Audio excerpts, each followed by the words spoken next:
Tabletop Spotlight, brought to you by Dragon's Lair Comics and Fantasy.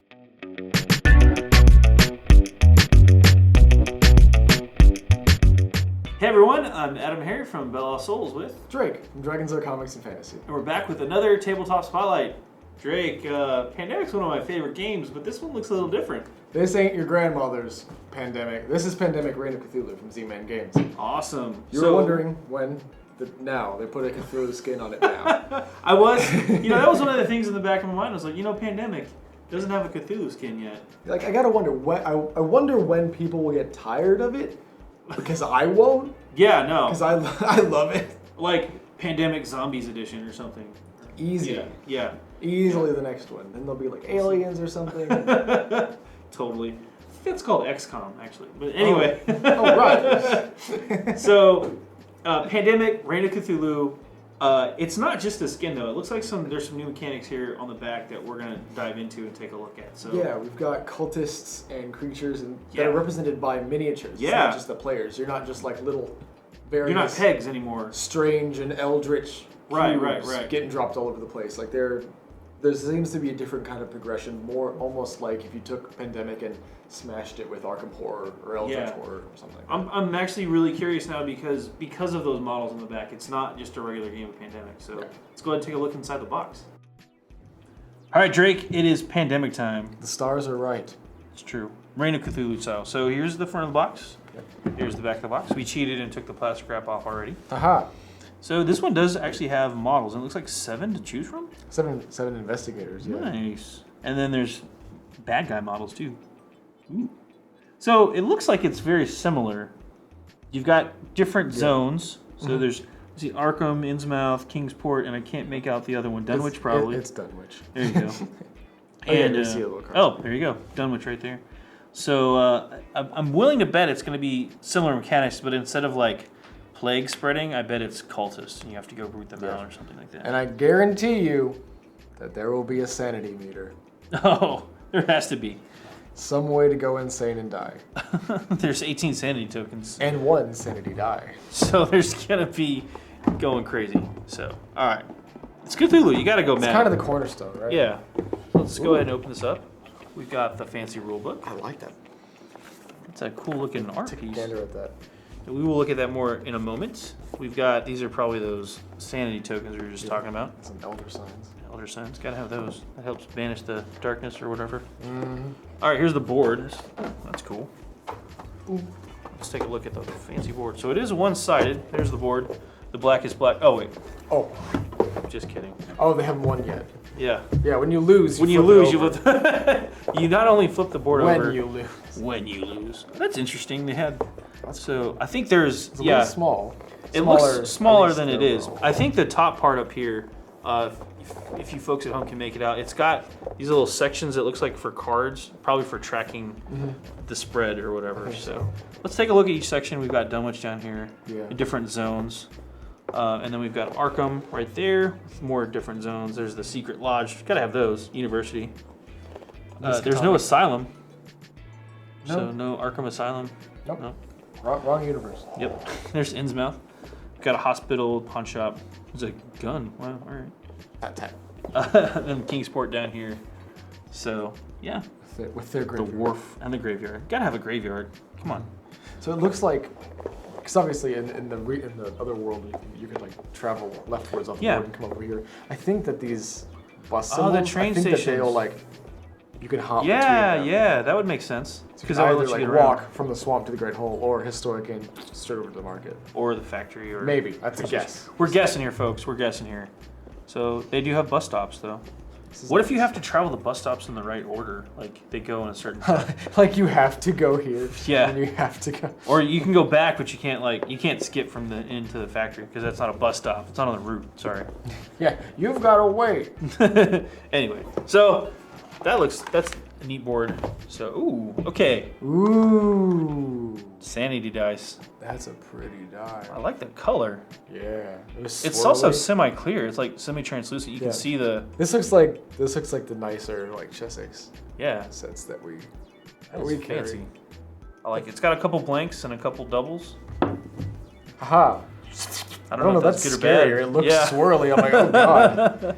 There's only the The abyss waiting for you. So we've got, I like these vacuum trays. Vacuum trays are just nice. So we've got Cthulhu monsters here. We'll open these up in a second. We've got the investigators. Yep. And these are the cultists, probably. Probably. Let me go ahead. Weird pointy hoods. You gotta have cultists, man. It's Cthulhu, right? Ah, okay. So these are just single piece, creepy, crawly models. Check that out. Probably Shoggoths, if I'm not mistaken. I'll take your word for it, man. Ugh. But you get 3 of those guys.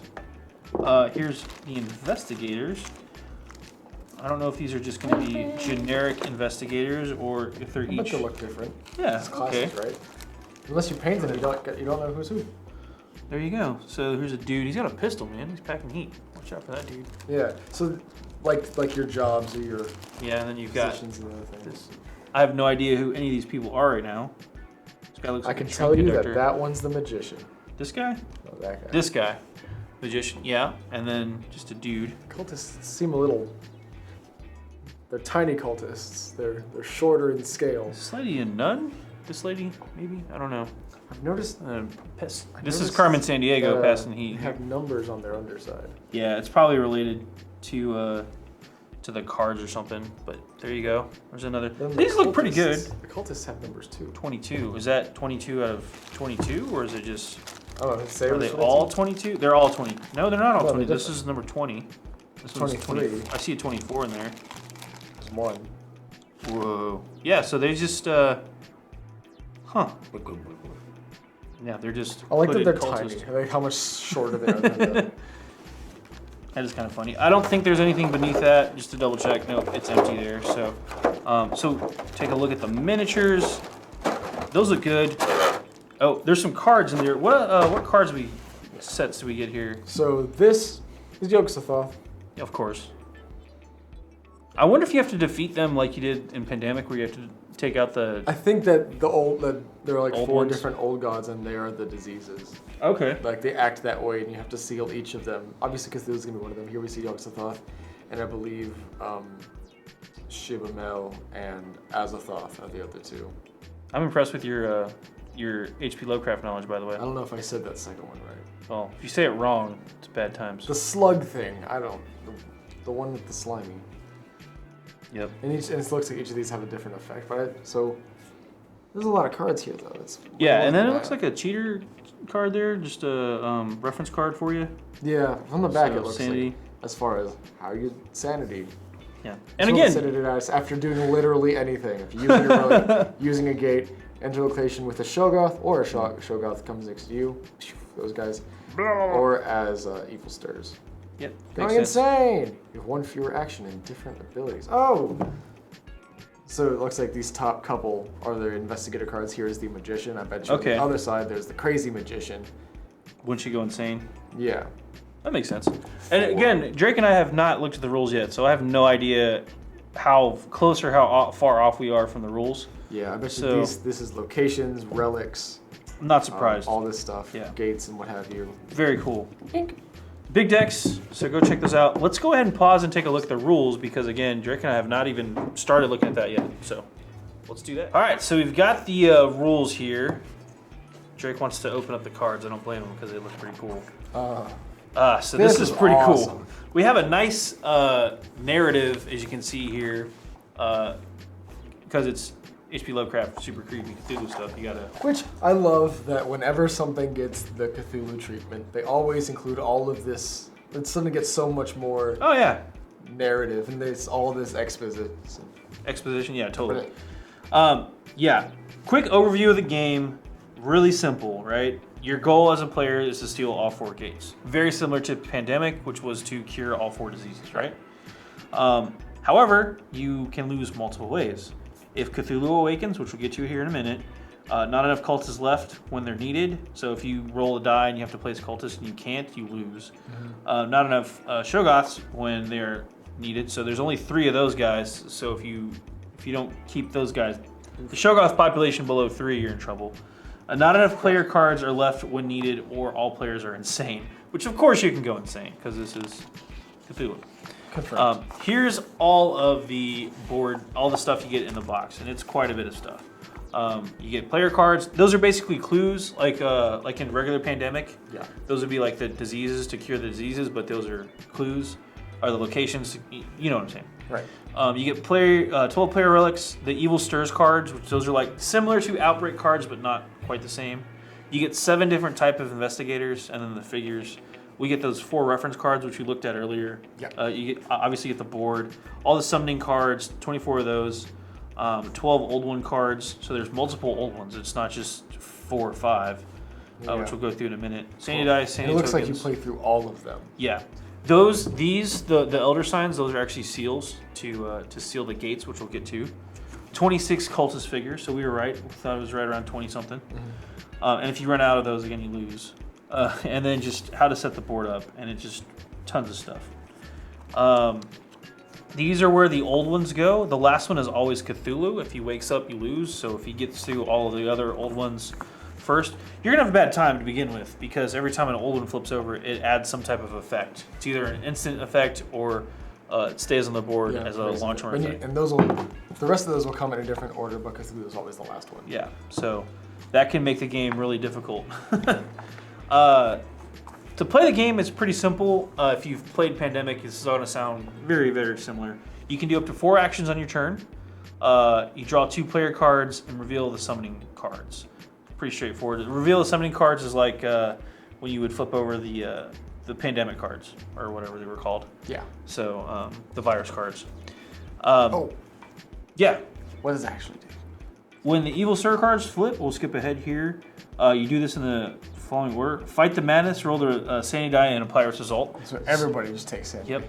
Yep. So the way that works is you lose 1 sanity there, you lose 2 sanity there, or you add 2 cultists there. And there are 2 blanks, so you got a third of a chance of nothing bad happening, but everything else is bad times. Shoggoth appears, which is bad. Shoggoth. Cultist regroup.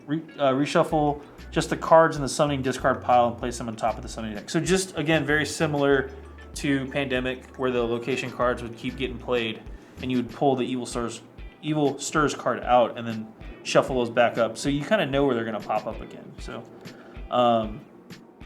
moving is pretty simple. We were totally right about the bus in a way. Yeah, it's even better. It's actually even better, right? So let's just say, for instance, we're going to use the board here. Let's say you're at the bus stop in Dunwich. If you discard another card, one of the clue cards, say it's for Arkham, which is the green area. If I discard a green clue, I can go anywhere in Arkham. If I'm in Dunwich, though, and I discard a yellow card, I can go anywhere else I want to. So it's pretty handy. Yeah. Helps you get around. Mobility definitely seems a lot easier. Yeah. Which scares me, because why would they do that if it's still gonna be that hard even on top of it? Right. That's what I'm saying. Like, whenever they make it easier, perceived to be easy, it's yeah. These signs here, why they're different, those are actually where the gates are that need to be closed. So there's one there. Which actually, one there in Arkham. Because you can use the gates to move at the expense of risking sanity, but if you seal it, you can't use it. Yeah. So the game gets harder as it goes in restricting your movement by that little bit. Yeah. I also noticed that, because obviously sealing the 4 gates are equivalent to curing the 4 diseases in regular Pandemic. Yeah. You actually have to move to their location and cure it. Which is crazy. Which in Pandemic you can just do it anyway, right? Yeah. No, so that's probably why they're so much more liberal with the movement, because you have to positioning and where you are matters that much more. I think absolutely. It's like Arkham Horror. Yeah, it's a lot like Arkham Horror. Well, it's like a mix of Pandemic and Arkham Horror, which are some of the 2 hardest cooperative games. It makes total sense. Yeah. Anyway, drawing cards. It's all pretty self-explanatory. Using a gate, you just roll the die to see what happens, which can be good or bad. Varying degrees of bad. Varying degree. It's really just bad and worse, is what it is. Defeating a cultist only takes 1 action. Defeating a Shoggoth, however, takes 3 actions. And again, you are under a time limit here, because there's only so many cards to draw, and each player always has to draw 2 cards. Yeah. And then there's also relic cards and clue cards, and you can only have 7 cards in your hand. So summoning, we're not going to go through all the rules. We've already explained kind of the sanity die there. Going insane is an interesting thing, though. If you do go crazy, you have to flip your card over to the insane side, and then that changes a lot of stuff for you. Yeah. And if all the players go insane, I think they get fewer actions. Most of them, yeah. I think actually, I'm gonna skip ahead real quick. We'll come back to that one, but this is kind of a quick rundown of the investigators. So it shows you if you're sane or insane. So, the magician. Yeah, which they all have different things. Like the detective only needs 4 cards and not 5 to close a gate. So they're kind of like the scientist, I guess, or whatever. 5 actions per turn for the doctor, which is cool. If he goes crazy, he goes down to 4, so he gets extra actions. Oh wow, nice. The driver gets extra moves, stuff like that, and ignores one of the great old ones, which is pretty awesome. The hunter can defeat a Shaggoth in 1 turn instead of 3. That's Whoa! Like once per turn. Yeah. Oh, I mean, but there's only 3 of them running around. Yeah, hopefully. Hopefully. That's like the paramedic or something from Pandemic that could clear a whole space off. Yeah, because they can do the same thing with cultists. Yeah, which is cool. Magician has an 8 hand limit and starts the game with a relic. That's kind of cool. Occultist. They actually get a very different ability when they're insane. This one actually can move cultists and Shaggoths around. That's interesting. Oh, the reporter can just move around the board a lot easier too, so from the bus station. Let me back up real quick. We skipped over this page. I want to show this off. This shows all of the old ones. Ooh. I'm disappointed there's no Shai Halud here. Or the Kwisatz Haderach. Wrong universe. I'm kidding. I know. I'm kidding. But anyway, that's all the cool old ones there. And then just a quick example of play. And then, yeah. That sucks. Yeah, this one has these. The infinity symbol means it's a permanent effect, which can be really bad. That one's really bad. Yeah. Defeating cultists doesn't put them back in the pile. Ooh. Like it's just, once they come on, that's it. That stinks. Oh, man. Yeah. And this is nice. They have a quick overlooked rules thing. So if you forget stuff, relic cards are not clue cards. So keep that in mind. Do not draw a replacement after drawing an Evil Stirs card. So that's that turn. Aww. So on your turn, you may take or give a card from another player if you both share the same location. That card may be a relic or a clue card, matching the town you're in. Your hand limit applies at all times. Keep that in mind. Misroll your sanity die if you enter a Shaggoth's location on your turn or anytime a Shaggoth enters your location, either by being placed or moved. So some final rules to keep a track of. But that's pretty much it for Pandemic Reign of Cthulhu. It looks like an awesome game. Looks like a really cool, not just a regular reskin of Pandemic. It's not the same rules, but it's very similar, but some interesting new mechanics. And I kind of want to give this one a shot, Drake. What do you think?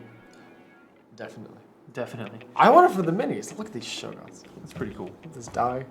I like the investigators too. The die is really cool. I'm not gonna lie. I am jealous of this die. Also, I'm always like craving art of all these old ones, especially some of the more obscure ones like we've seen in Hill. So I'm like, yeah, I just want to have these for like reference. Right. Anytime you want to show your friend, here you go. Anyway, let's hop out for a really quick recap. Well, that was Pandemic Reign of Cthulhu. Pretty cool little box from Z-Man Games. So let's go ahead and run some numbers real quick. Drake, what's the price point on this one? This one will run you $49.99. Cool. What's from Z-Man Games? Yep. Price point was $49. What's the playtime? Actually, about 40 minutes for this one. So a good deal less than like your regular Pandemic. Yeah. I feel like that's attributed to the size of the board more than anything. Yeah, I think the board's a little smaller. There's less spaces. Yeah, I think your turns are faster. Sure. Less time just kind of troubling. Maybe it's more direct. I want to believe that it's still just as challenging as Pandemic. It's just win or lose faster. Yeah, I think I'm getting that sense too that that it is just faster because they've sped up some of the mechanics. They haven't made it necessarily easier. I think they just made it quicker to lose or win. Like if Azathoth is the first old one flipped over, and every cultist that gets put on doesn't get put. Yeah, the hunter, huge buff there, but those 5 cultists you just wiped they still count. Once you run out, I think it's 26. 26. Yeah, once all 26 get put on the board, then that's it. Like no matter what you do. So yeah. Speaking of playtime, this is a 2 to 4 player game, correct? Yeah. And it recommends ages 14 and up, probably just because of the subject matter. Probably just because of Lovecraft. Yeah, I wouldn't be surprised. So anyway, Cthulhu, cultists, unspeakable horror from beyond the stars. Not things you want to put in a 10-year-old's mind. yeah. Yet. Anyway, what is this? Is this been out for a while? Or is this brand new? This is brand new this week. Nice. So it's in stores right now. Go check it out. Yep. This has been another Tabletop Spotlight. I'm AdamHarry from Bell Souls. And I'm Drake with Dragons Are Comics and Fantasy. Thanks for watching. Have a good one. Tabletop Spotlight brought to you by Dragon's Lair Comics and Fantasy. Thanks for watching.